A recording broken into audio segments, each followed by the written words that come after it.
Good morning, student. Welcome to you in your social science class.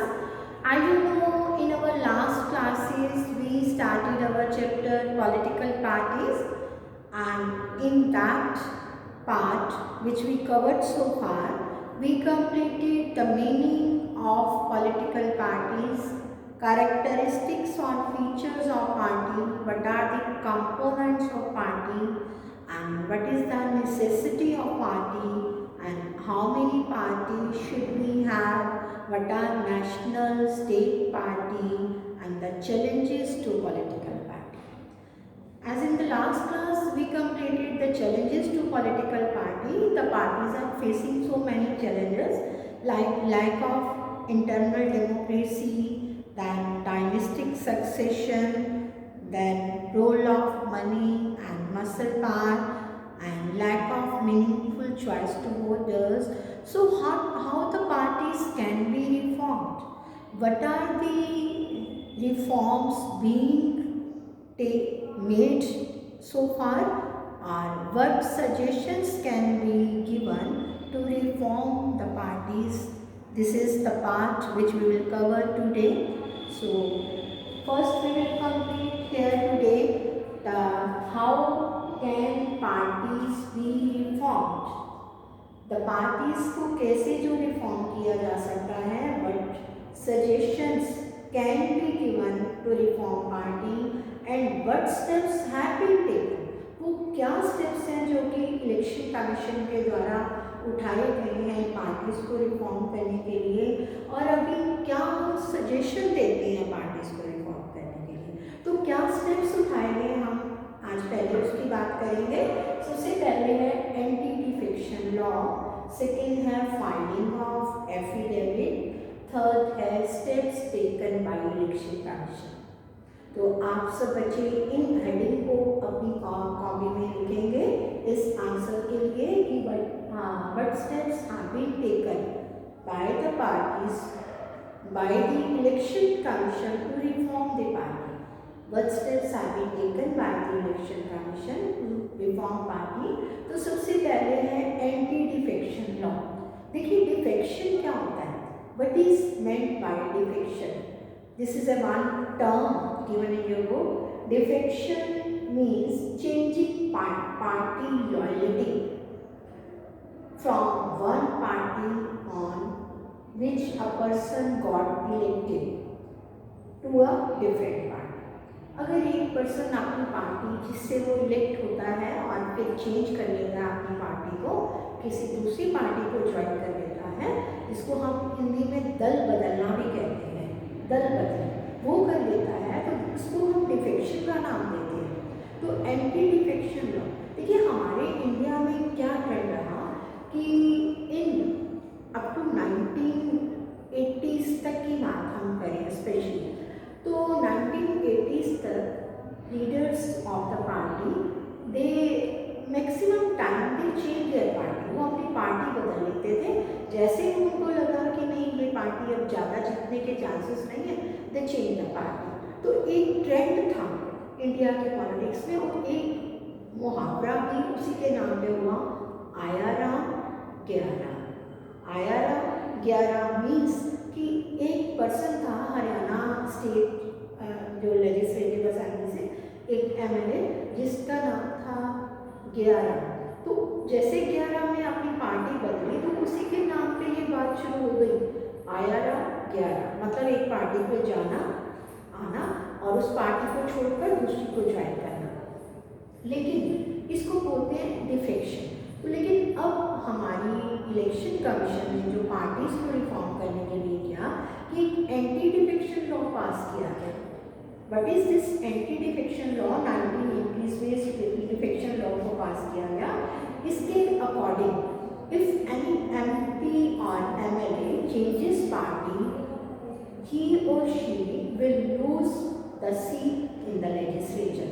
अगर कोई भी MLA या एमपी अपनी पार्टी को चेंज करता है तो उसकी जो लेजिस्लेचर में उसकी जो सीट है वो ख़त्म हो जाएगी. तो इसके बाद this new law has help to change the, और इसके बाद डाउन द डिफेक्शन आज इसी की वजह से डिफेक्शन जो है वो डाउन हो गया है, और जो MP हैं और MLA they have no except whenever the party leader decide. तो इस तरह से आज एंटी डिफेक्शन लॉ की वजह से जो डिफेक्शन है वो काफ़ी ज़्यादा डाउन हो चुका है, लेकिन इससे पहले ज़्यादा था। अब अगर सेकेंड स्टेप जो भी उठाया गया इलेक्शन कमीशन के द्वारा पार्टीज को रिफॉर्म करने के लिए, that is filing of affidavit. Affidavit is another term given in your book. What is affidavit?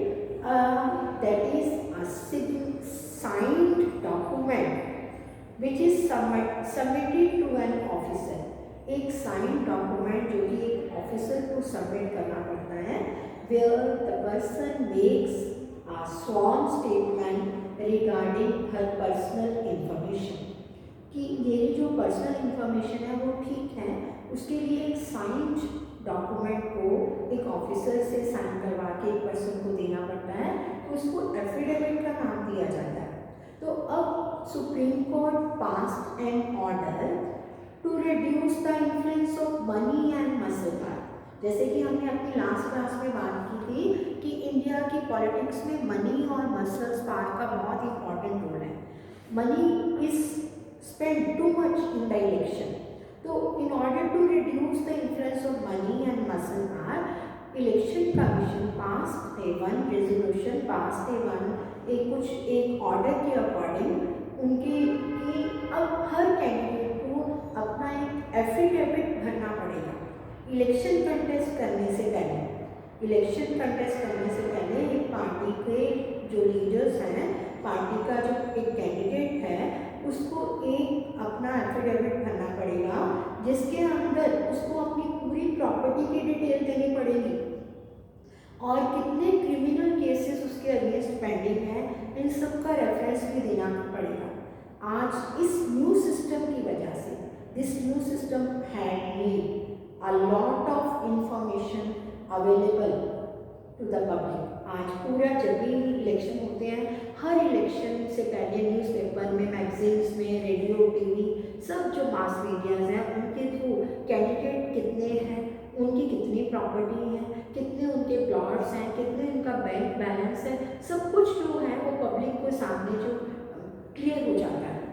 तो इस तरह से इससे पूरी की पूरी इंफॉर्मेशन कैंडिडेट की लोगों के सामने आ जाती है।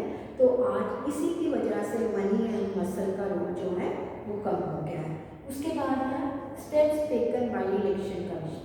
इलेक्शन कमीशन ने भी कुछ स्टेप्स उठाए हैं on to hold. What are these steps?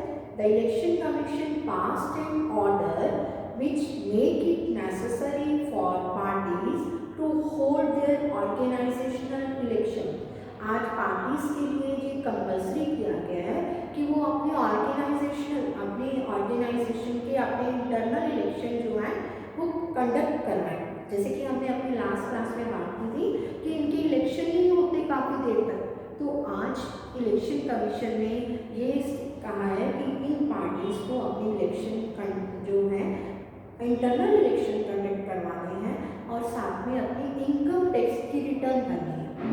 Each party has to file its income tax return, ताकि ये पता चल सके कि क्या पार्टीज के कैंडिडेट जो हैं वो how much they have how much money and how much they will spend in the election, ये सब क्लियर हो सके। तो ये स्टेप्स हैं जो कि उठाए गए अब तक पार्टीज को रिफॉर्म करने के लिए, लेकिन कुछ और सजेशंस भी हैं जो पार्टीज को और रिफॉर्म की ज़रूरत है। तो what are these suggestion? First one, law for internal democracy.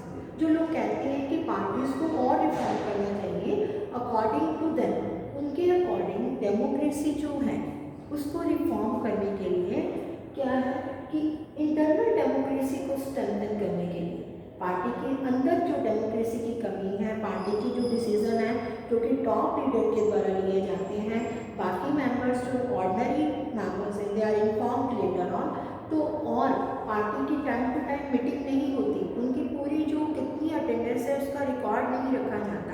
Top leader decision लेते हैं और बाद में बाकियों को इन्फॉर्म जो किया जाता है। तो इसके लिए लॉ होना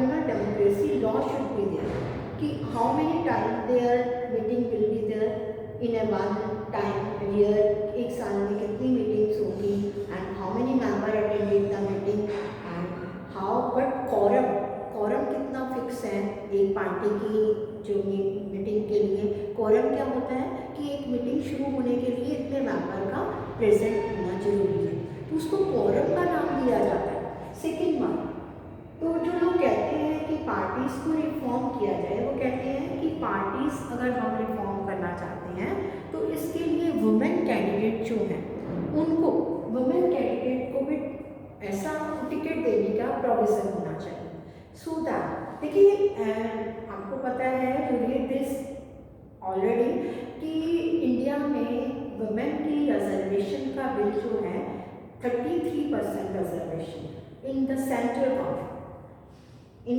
local government that is there.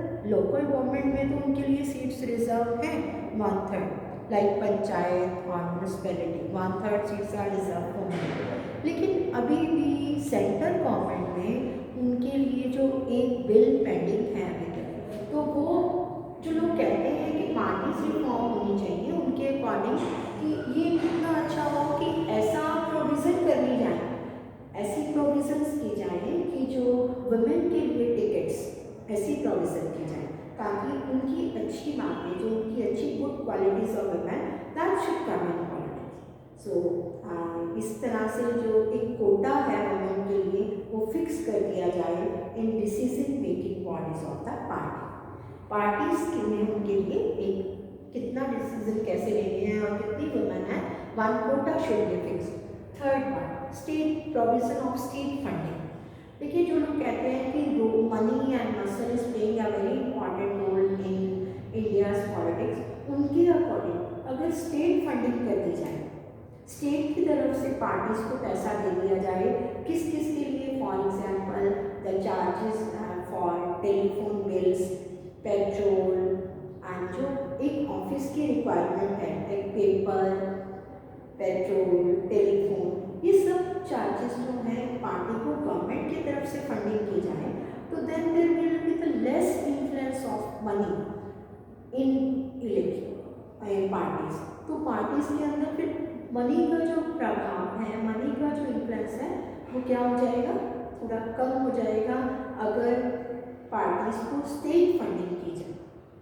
तो और सजेशन जो लोग दे रहे हैं, बट दे आर सेइंग, जो बाकी लोग और जो कह रहे हैं वो कह रहे हैं कि people, role of people can play an important role in reforming the parties.